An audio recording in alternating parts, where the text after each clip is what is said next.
How to transform your life. In this episode, I want to introduce a coaching tool called the Pyramid of Logical Levels by Robert Dilts. It's a very simple framework that you can utilize in order to instill change in your life. So, the Pyramid of Logical Levels is a model developed by Robert Dilts, a pioneer in the field of neuro-linguistic programming, known as NLP.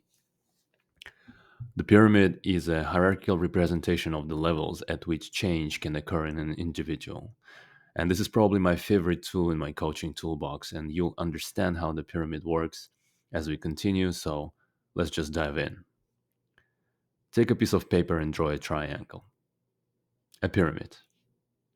Then split the triangle with horizontal lines so that it has 6 separate levels. You can find the article in the description to this video and find the actual picture if you want to replicate.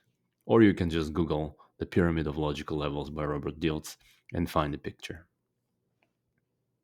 So these levels, bottom to top, are environment, behavior, skills, values and beliefs, identity, and first on the pinnacle, spirituality or mission. So let me walk you through all 6 levels starting from the bottom one. Level 6, environment. This level is your physical reality. You can think of it as the physical and social context in which you exist. Everything from the physical environment to social relationships and even your own body sits at this level. This is the level where most people want to see the change happen. So at this level, you will have your environment, your climate, country, city, the home you're living in, etc. Your relationships, friends, family, your partner, your business partners, your team, your coworkers, community, your social circle, etc. Your career, the industry you're working in, your company culture, location, office setting, your own business, your side hustles, etc. Your money, everything that money can buy. Your house, your car, clothes, material possessions, food, entertainment, how bright is your life, etc. And lastly, at this level, I also include the body, your physical body. As a person, you live within your body. You probably had that thought before that you appear to be some sort of being that lives within the body and is looking at the world throughout your eyes from the depths of your skull. In a sense, your body is your only home, your vessel. You are a ghost in the shell.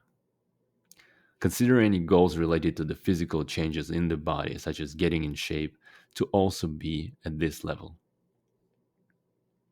So, the level of environment is normally the level where people want to see the change. There is one ultimate driver, and the ultimate driver of human behavior is creating the ultimate human experience. Since we experience reality through our 5 senses, logically our mind works to optimize toward what we think the ultimate human experience is for us. For example, getting fit, moving to the city that we think is the best for our growth, developing relationships that give us fulfillment and sense of connection, building a career that gives us meaning, money, and freedom. Whatever your goals are at this level, what do you think you need to do to induce change at the level of environment? Well, you need to change your behavior. And this is our level 5. Level 5, behavior. To change your physical environment, you have to take action. To get outcomes that are different from your current results, you need to exercise a different behavior. The level of behavior includes your actions, your reactions, your responses, your habits, your daily systems, your morning routine, your evening routine, your body language, your communication skills, the way you show up in the world, the way you read other people, the way you influence other people, the language you apply to yourself, and the language you apply to the world. I emphasize the last two because they are connected directly to the concept of NLP. The language that you apply towards yourself and the world is programming your mind to have a certain perception of self and perception of the world. In other words, your reality is what you think it is. Let's zoom in a little bit on this. You have probably heard before about the law of attraction. Now, the law of attraction is a philosophy that suggests that positive thoughts bring positive results into a person's life, while negative thoughts bring negative outcomes.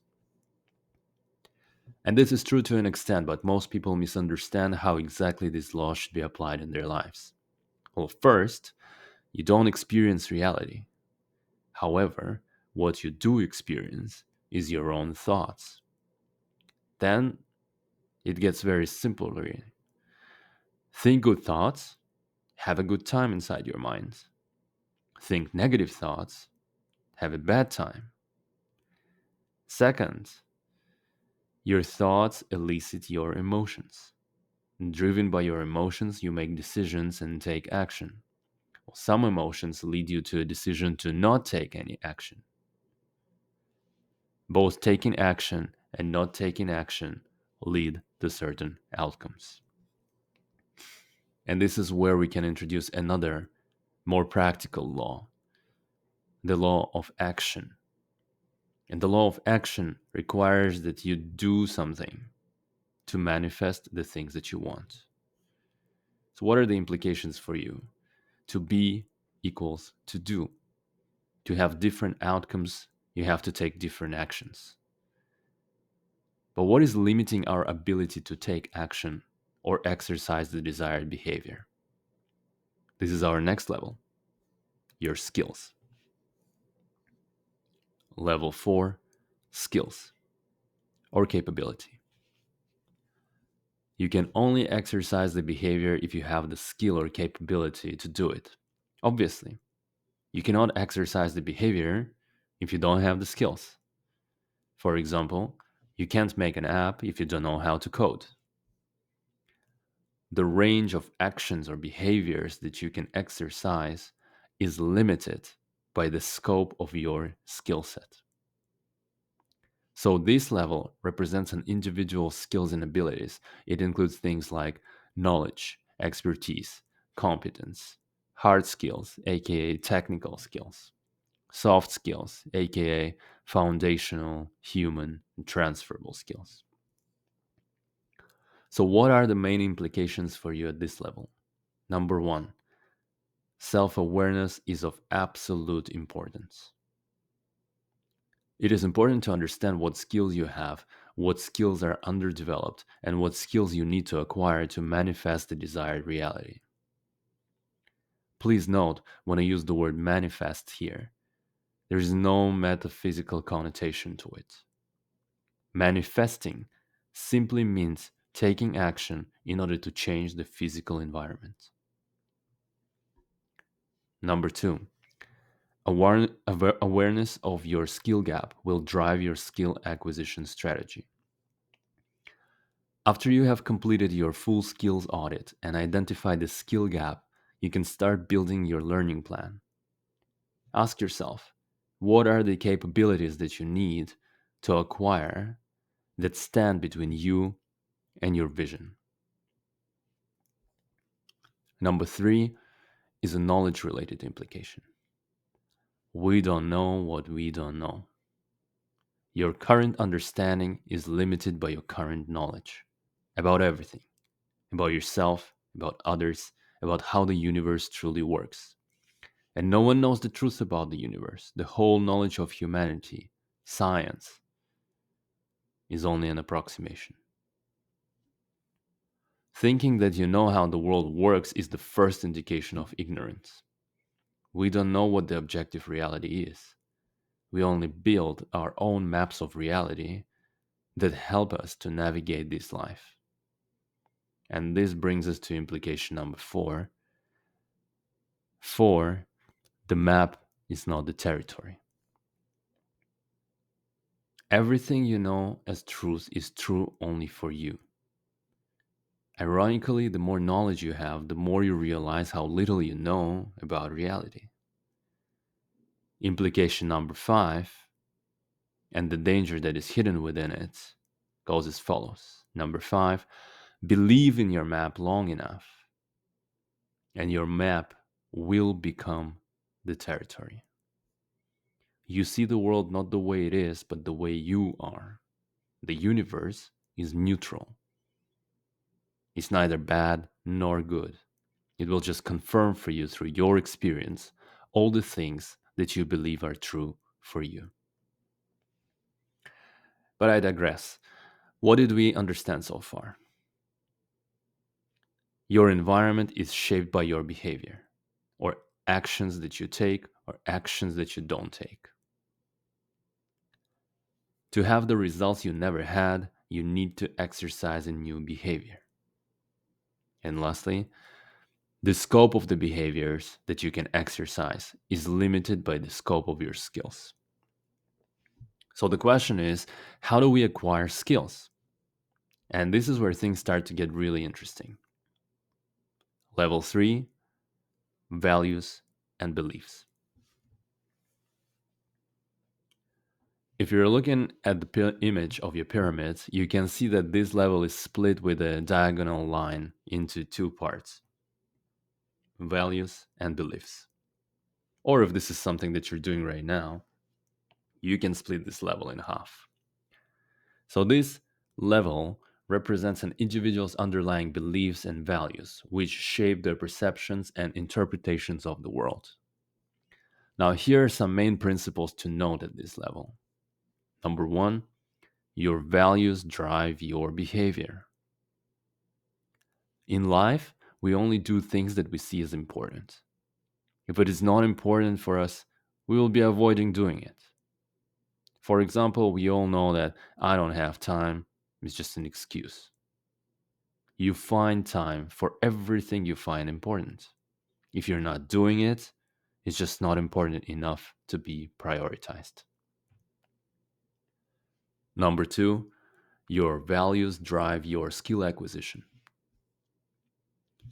You acquire skills that you think are important for building your life, or you acquire skills that satisfy your innate curiosity. For example, if health is your value, you will acquire the skill of doing pull ups. If creativity is your value, you will learn how to express your creativity through arts and crafts and music. If money is your value, you will be focusing on acquiring the skills that will help you to get rich. Your values are the pointers of the direction. You are being pulled by your values.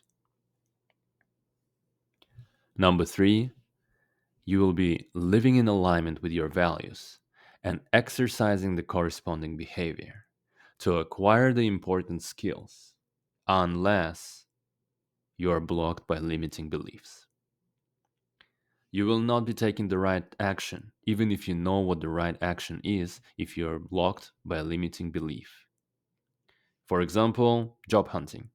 You may know that networking is an important thing to do, as you see, securing the job is valuable. However, you're not connecting with other people because you're blocked by limiting beliefs, such as, no one wants to talk to me, I have nothing to offer, I don't want to be seen as a beggar, what if they reject me, I'm not good at selling myself, etc., etc. One more example: personal branding. You may think that building a reputation in your industry through thought leadership is important for you because you want to generate better opportunities or be seen as a leader, but you are blocked by your limiting beliefs. Classic imposter syndrome. Who am I to speak up? No one is going to listen to me. I'm not a subject matter expert. I don't know where to start. What if people will judge and criticize me? What if I say something that will create a negative backlash and ruin my career? Etc., etc. The level of beliefs is the level where a lot of coaching work is taking place. As coaches, we uninstall or upgrade ineffective mindsets or limiting beliefs so that the core values could flow and manifest themselves freely. If you don't know what your core values are, check my article about core values. You'll find it in the description, and you will find step by step instructions on how to complete the values exercise. So, next, what lies beyond the level of values and beliefs? Introducing the level of identity. Level 2, identity. This level represents an individual's concept of self and personal identity. You can also call it ego or your concept of self. This level includes things like roles that you play. For example, father, husband, or son in the context of family, a job title or a role in the context of a career, and your roles within other paradigms like coach coachee, mentor mentee, teacher student, manager employee, leader follower, etc. Your personal ethos. Who am I? Who am I as a person? Who am I as a professional? Who am I as a human being? What does my journey on this planet really means to me? Third, your personal goals. All the things that you want to accomplish in life. Four, your psychology, your psychotype. Also, your core beliefs. Core belief is I'm the person who. And you can finish this sentence for yourself. And lastly, such thing that we in NLP we call meta programs. What is a meta program? I will be creating more content around meta programs, but a quick example would be locus of control. It's a fancy name, but philosophically, do you think that things are happening to you? Or you're the one who is making the things happen? The former outlook is called the external locus of control, and the latter is called the internal locus of control. So, this could be an example of a meta program. The level of identity is the level where the heavy lifting of coaching takes place.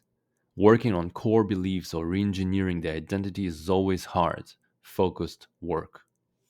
True transformation takes time. You can imagine how much work it takes to reprogram the mindsets that have remained unchallenged for decades. The good news, and something you always need to keep in mind, is that everything you have accepted for yourself as absolute truth is true only for you. Every single thing that you believe is true about you is just a puzzle piece in your concept of self. Your identity can be redesigned if there is an intention, self discipline, and accountability. You are not set in stone. Your mind is fluid, malleable, and adaptable. You're probably thinking, it seems like you can be a high functioning individual if you got everything sorted up to the level of identity. And you will be right. Indeed, many people are. In my coaching practice, I work with extremely high functioning and successful from the material point of view people. But are they happy? You'd be surprised to see how many people with all their material wealth lack a sense of purpose and fulfillment in their lives. So, what is missing? Is there anything else beyond the level of identity that you as a human should be focusing on to make sure that you develop holistically and live a happy, balanced life? There is. Level 1, spirituality. Well, not everyone reacts in the same way to the word spirituality, especially in the Western world, but this word represents the core of my coaching practice, so I will stick to it. If it sounds too woo woo for your mind at this point in time, you can call this level mission, or purpose, or any other words that resonate personally with you. It doesn't matter what you call it, but this level represents an individual's connection to a higher power or sense of purpose. It includes things like an individual's spiritual beliefs and practices. It includes creativity, meaning how the creator in you manifests itself in the world. At this level, you will be defining your ultimate why. This is also the level where the most intimate, most transformational work takes place. As I have shared before, as a coach, I work with extremely high functioning, high earning individuals who, from a material standpoint, have everything one would think they need to have: great career, high salary, big house, a car, happy family. Yet somehow they still lack meaning in their lives. To be fully fulfilled in life, you should gain absolute clarity on what you are and what you are not. You should find the answers to these questions. What am I doing here on this planet?